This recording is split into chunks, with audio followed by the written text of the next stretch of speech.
Hi guys, आप सभी का स्वागत है हमारे YouTube channel We Love Maths पर, जिसमें हम न सिर्फ मैथ्स की बातें करते हैं बल्कि साइंस, केमिस्ट्री और फिजिक्स पर भी हम डिस्कस करते हैं। अगर आप इनमें इंटरेस्टेड हैं या फिर मैथ्स, साइंस, फिजिक्स, केमिस्ट्री की डेली क्लासेस आप अटेंड करना चाहते हैं तो चैनल को सब्सक्राइब कीजिए। साथ ही बेल आइकन को प्रेस भी कीजिए ताकि हर नई वीडियो की सूचना आप तक सबसे पहले पहुंचे। शेयर और कमेंट्स लाइक जरूर कीजिए, आपके कमेंट्स से एनर्जी मिलती है, साथ ही खुद को और बेहतर करने के लिए मोटिवेशन मिलता है। तो प्लीज़ लाइक, शेयर और कमेंट्स जरूर कीजिए। कक्षा 12वीं भौतिकी अध्याय पहला विद्युत आवेश एवं क्षेत्र। और आज हम देखेंगे वैद्युत द्विध्रुवों को विद्युत क्षेत्र में घुमाने में संपन्न कार्य। तो इससे पहले हम क्या पढ़े हैं? इससे पहले हम पढ़े हैं किसी वैद्युत द्विध्रुव को जब हम एक समान विद्युत क्षेत्र में रखते हैं तो उस पर लगने वाला बल आघूर्ण। तो उससे आगे अब हमको पढ़ना है वैद्युत द्विध्रुव को विद्युत क्षेत्र में घुमाने में किया गया कार्य। तो वैद्युत द्विध्रुव किसे कहते हैं हम पढ़ चुके हैं, और विद्युत क्षेत्र का मतलब यहाँ पर है एक समान विद्युत क्षेत्र। तो ये भी हम पढ़ चुके हैं एक समान विद्युत क्षेत्र किसे कहते हैं।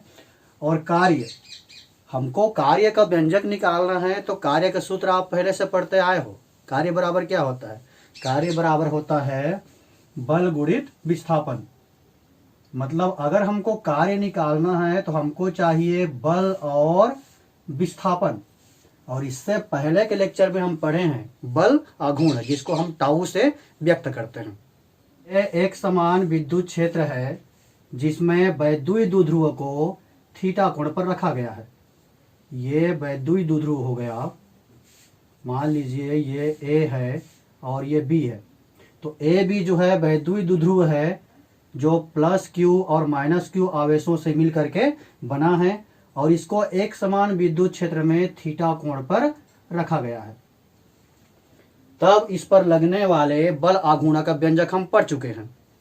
इससे पहले के लेक्चर में हम पढ़े हैं कि जब हम विद्युत द्विध्रुव को एक समान विद्युत क्षेत्र में रखते हैं तो उस पर लगने वाला बल आघूर्ण टाउ बराबर होता है पी ई साइन थीटा, जहां पी का मतलब है वैद्युत द्विध्रुव आघूर्ण, वैद्युत द्विध्रुव आघूर्ण, और ई का मतलब है उस एक समान विद्युत क्षेत्र की तीव्रता, और थीटा का मतलब है जिस कोण पर वैद्युत द्विध्रुव को एक समान विद्युत क्षेत्र में रखा गया है। हमको निकालना क्या है? हमको निकालना है कार्य। तो कार्य के लिए हमको चाहिए बल और विस्थापन। तो बल तो हमारे पास आ गया, बल टाउ बराबर हो गया पी ई साइन थीटा। अब विस्थापन ले लेते हैं। मान लो इस वैद्युत द्विध्रुव को हम एक छोटे से कोण, एक अल्प कोण डी थीटा से घुमाएंगे। ये वैद्युत द्विध्रुव है, इसको हम थोड़े से अल्प कोण से घुमाते हैं। तो थोड़ा से घुमाएंगे तो कार्य भी थोड़ा होगा। वैद्युत द्विध्रुव को अल्प कोण डी थीटा से घुमाने में किया गया कार्य, तो चूंकि विस्थापन अल्प है तो कार्य भी अल्प ही होगा। तो इसको हम ले लेते हैं डी डब्ल्यू, और कार्य का सूत्र क्या होता है? तो बल गुणित विस्थापन। तो बल यहां पर है टाउ और विस्थापन हम कितना कर रहे हैं? D theta. अगर हम टाउ के मान को रख दें, टाउ का मान है P E sine theta D theta, तो ये आ गया अल्प कार्य। अगर हमारे पास अल्प कार्य है तो हम निकाल सकते हैं थीटा कोण से घुमाने में किया गया कार्य। अतः थीटा कोण से घुमाने में किया गया कार्य, थीटा कोण से घुमाने में किया गया कार्य। अब कैसे निकालेंगे? तो इसके लिए या तो आप सिग्मा का उपयोग कर सकते हो, सिग्मा का मतलब होता है बार बार जोड़ना, या फिर हम समाकलन का भी उपयोग कर सकते हैं। तो ये कार्य W बराबर हो जाएगा, इस छोटे से कार्य का हम समाकलन कर लेते हैं, 0 से थीटा। ये 0 से थीटा मतलब क्या है? मान लो हमारा ये जो वैद्युत द्विध्रुव है वो इस कंडीशन में है, और इस कंडीशन में वो स्थायी संतुलन में होता है। पढ़े हैं कोई वैद्युत द्विध्रुव एक समान विद्युत क्षेत्र में कब स्थायी संतुलन में होता है? जब थीटा का मान 0 होता है। मतलब इस कंडीशन में वो स्थायी संतुलन में है। अगर उसको हमको थीटा कोण से घुमाना है तो कार्य करना पड़ेगा।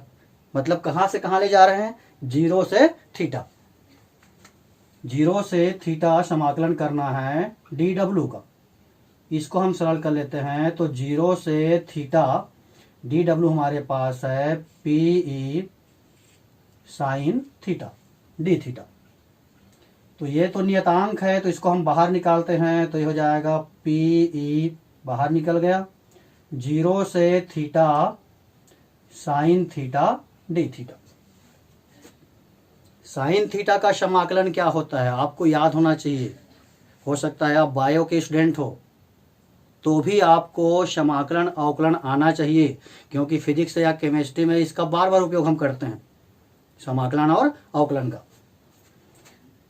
तो PE ये साइन थीटा का समाकलन होता है minus cos theta, minus cos theta, और ये निश्चित समाकलन है 0 से थीटा। तो यहाँ पर लिख लिए उच्च पद थीटा है और निम्न पद 0 है।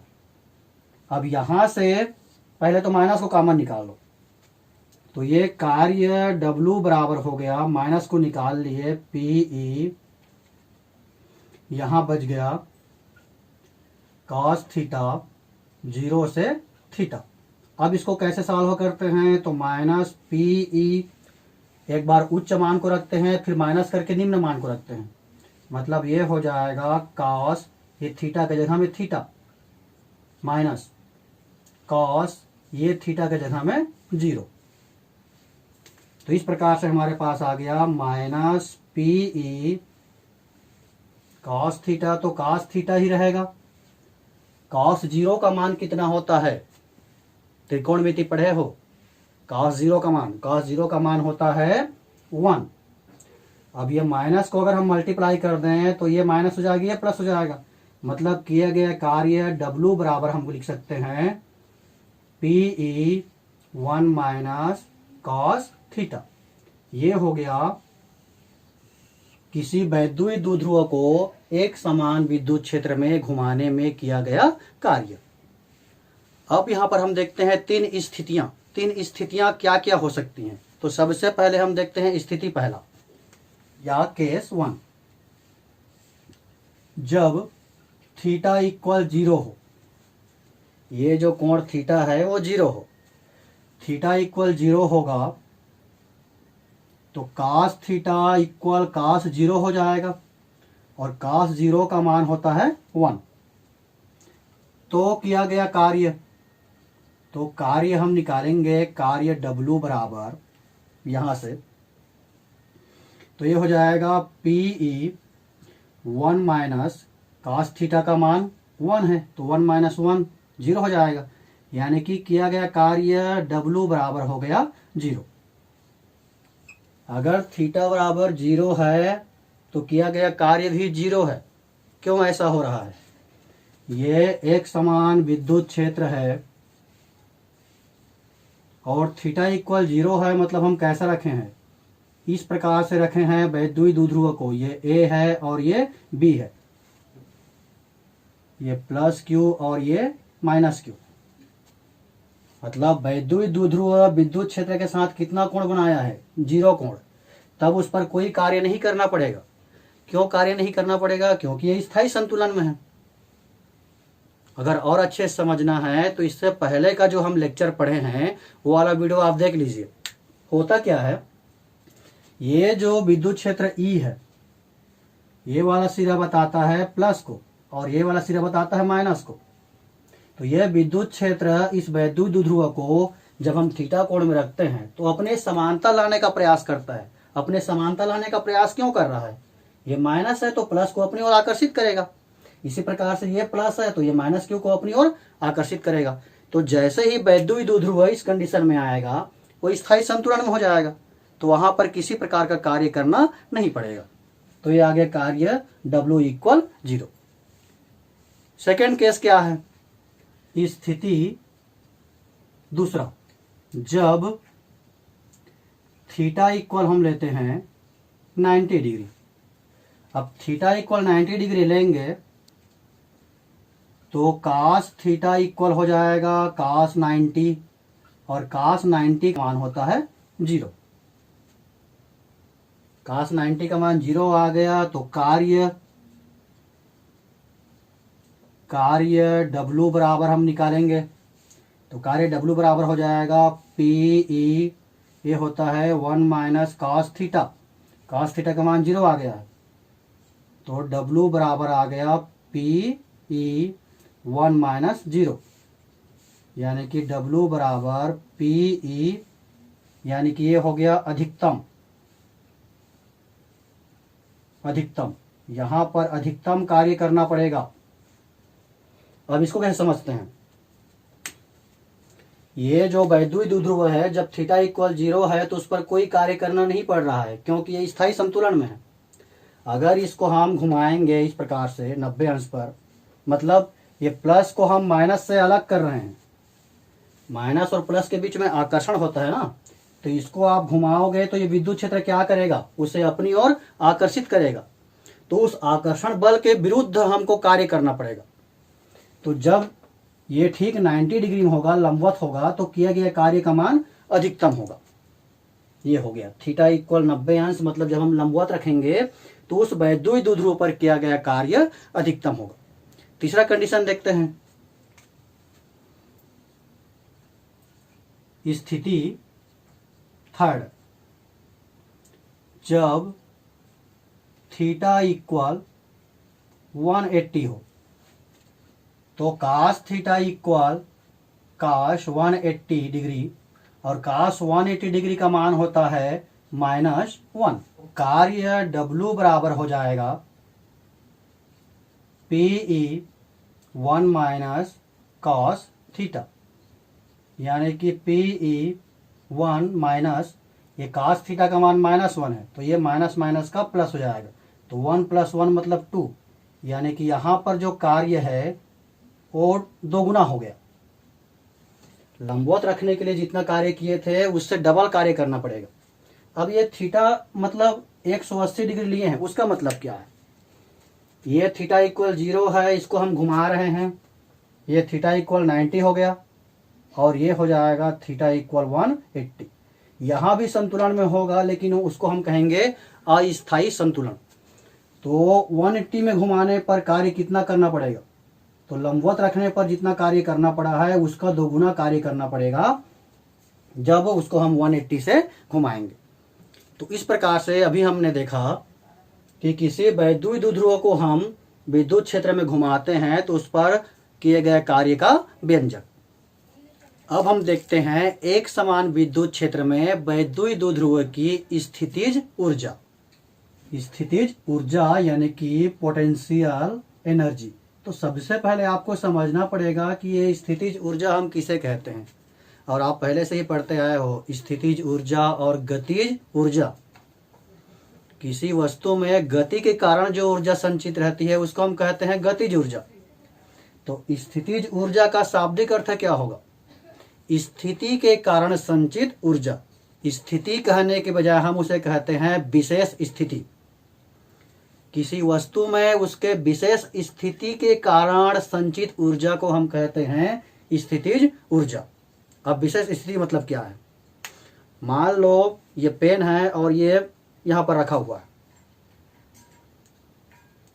अगर इसको हम ऊपर उठाएंगे तो पृथ्वी जो है प्रत्येक वस्तु पर गुरुत्वाकर्षण बल लगाती है। तो इस पेन को ऊपर उठाने के लिए क्या करना पड़ रहा है हमको?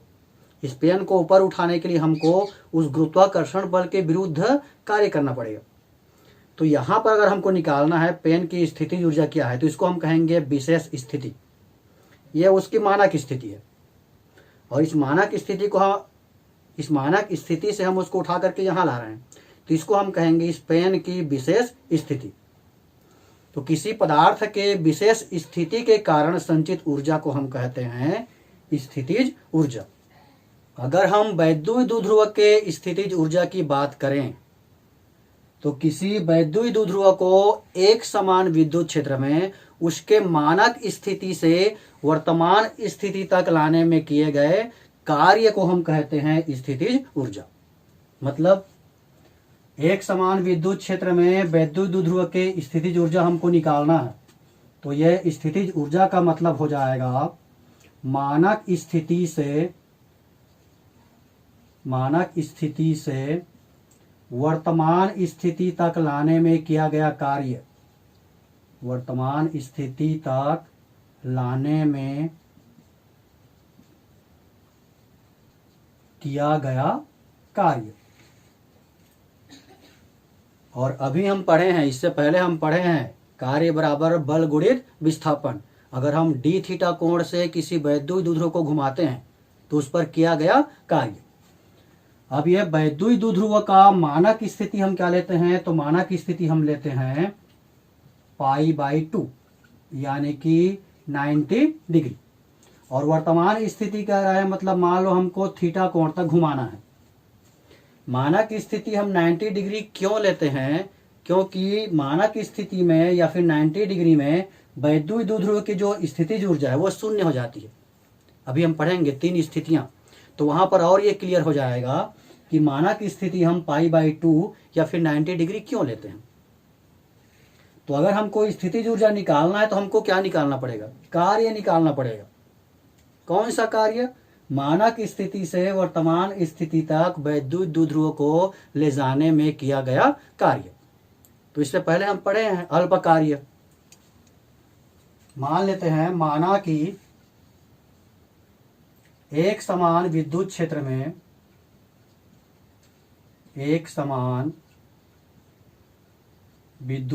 में वैद्युत द्विध्रुव को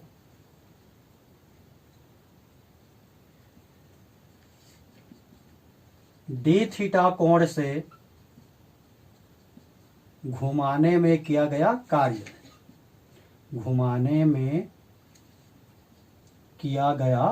कार्य। तो कोण अल्प है तो कार्य भी अल्प होगा, तो इसको हम लिखेंगे डी डब्ल्यू बराबर, कार्य का सूत्र होता है बल गुणित विस्थापन टाउ डी थीटा, या डी डब्ल्यू बराबर टाउ का मान भी हम पढ़े हैं P sine theta D theta. तो ये तो हो गया अल्प कार्य। हमको क्या निकालना है, स्थितिज ऊर्जा का मतलब हो जाएगा मानक स्थिति से वर्तमान स्थिति तक लाने में किया गया कार्य। हमको निकालना है स्थितिज ऊर्जा। मान लो इसको हम यू से प्रदर्शित करते हैं, तो इसका मतलब है वैद्युत द्विध्रुव को मानक स्थिति कितना लेते हैं, π/2 या 90 डिग्री से वर्तमान स्थिति मतलब मान लो थीटा तक ले जाने में किया गया कार्य।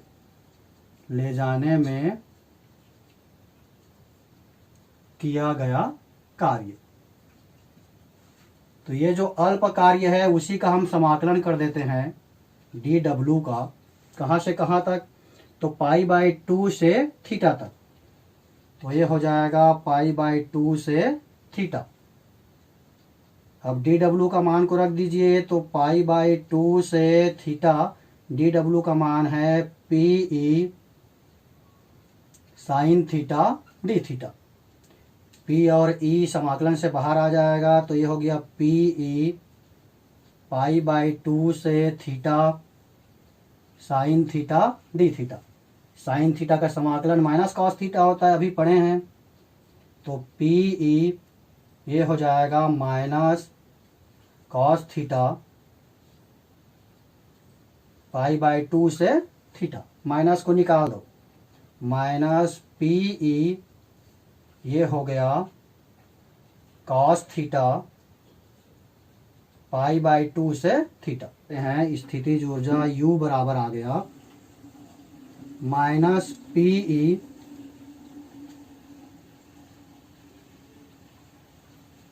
मान कैसे रखते हैं, पहले उच्च मान को रख दीजिए तो थीटा के जगह में थीटा ही रहेगा, तो ये हो गया cos थीटा माइनस ये निम्न मान को रखेंगे तो ये हो जाएगा cos π/2, यानी कि स्थितिज ऊर्जा U बराबर हो गया -PE cos थीटा और cos 90 का मान होता है 0, यानी कि स्थितिज ऊर्जा U बराबर आ गया -PE cos थीटा। अब यहां से हम तीन स्थितियां देखेंगे, यानी कि कब वैद्युत द्विध्रुव स्थायी संतुलन में होगा, कब वो अस्थायी संतुलन में होगा, या फिर यहाँ पर जो मानक स्थिति लिए हैं π/2 या फिर 90 डिग्री, तो मानक स्थिति को हम 90 डिग्री क्यों मानते हैं। तो चलिए हम तीन स्थितियां देखते हैं। सबसे पहले हम देखते हैं स्थिति पहला, और स्थिति पहला में हम ले लेते हैं यदि थीटा इक्वल 0 है, थीटा इक्वल 0 कहोगे तो cos थीटा बराबर हो जाएगा cos 0 और cos 0 का मान होता है 1, तो cos 0 का मान 1 हो गया, तो स्थितिज ऊर्जा U बराबर हमारे पास आ गया -PE, और ये माइनस में है मतलब ये न्यूनतम है। इससे पहले भी हम पढ़े हैं कि जब थीटा इक्वल 0 रहता है तो वैद्युत द्विध्रुव जो है स्थायी संतुलन में होता है, क्योंकि स्थितिज ऊर्जा यानी कि किया गया कार्य का मान बहुत ही कम होता है, न्यूनतम होता है, तो यहाँ पर हम कह सकते हैं कि वैद्युत द्विध्रुव स्थायी संतुलन में होता है। इस स्थिति में वैद्युत द्विध्रुव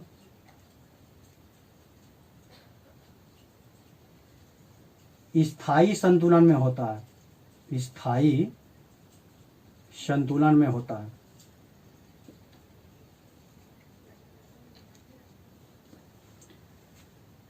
स्थिति दूसरा हम देखते हैं, स्थिति दूसरा में हम लेते हैं यदि थीटा इक्वल हम 90 डिग्री ले लें तो cos थीटा इक्वल हो जाएगा cos 90 और cos 90 का मान होता है 0, और ये cos थीटा का मान 0 हुआ मतलब ये पूरा पद जो है 0 हो गया, यानी कि इस कंडीशन में स्थितिज ऊर्जा का मान हो गया 0। जब हम वैद्युत द्विध्रुव को एक समान विद्युत क्षेत्र में लंबवत रखते हैं तब उसकी स्थितिज ऊर्जा 0 होती है, इसलिए ये 90 अंश को या फिर π/2 को हम क्या मानते हैं, मानक स्थिति। इसी कारण π/2 या 90 डिग्री को मानक स्थिति कहते हैं।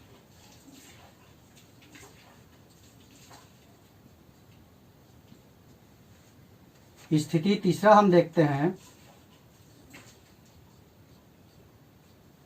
यदि थीटा इक्वल हम ले लेते हैं 180 डिग्री, तो cos थीटा बराबर cos 180 डिग्री और cos 180 डिग्री का मान -1 होता है। अब यहाँ पर -1 रखोगे तो ये माइनस माइनस का हो जाएगा प्लस, यानी कि स्थितिज ऊर्जा U बराबर आ जाएगा PE। ये धनात्मक है, ये ऋणात्मक इसलिए न्यूनतम है, ये धनात्मक है इसलिए क्या हो जाएगा, अधिकतम हो जाएगा। क्योंकि यहाँ पर स्थितिज ऊर्जा U का मान अधिकतम है तो यहाँ पर हम ये कहेंगे कि जो वैद्युत द्विध्रुव है वो अस्थायी संतुलन में होता है। इस स्थिति में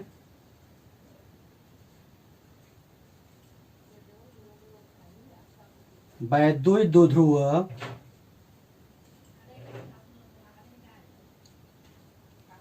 अस्थायी संतुलन में होता है, अस्थायी संतुलन में होता है।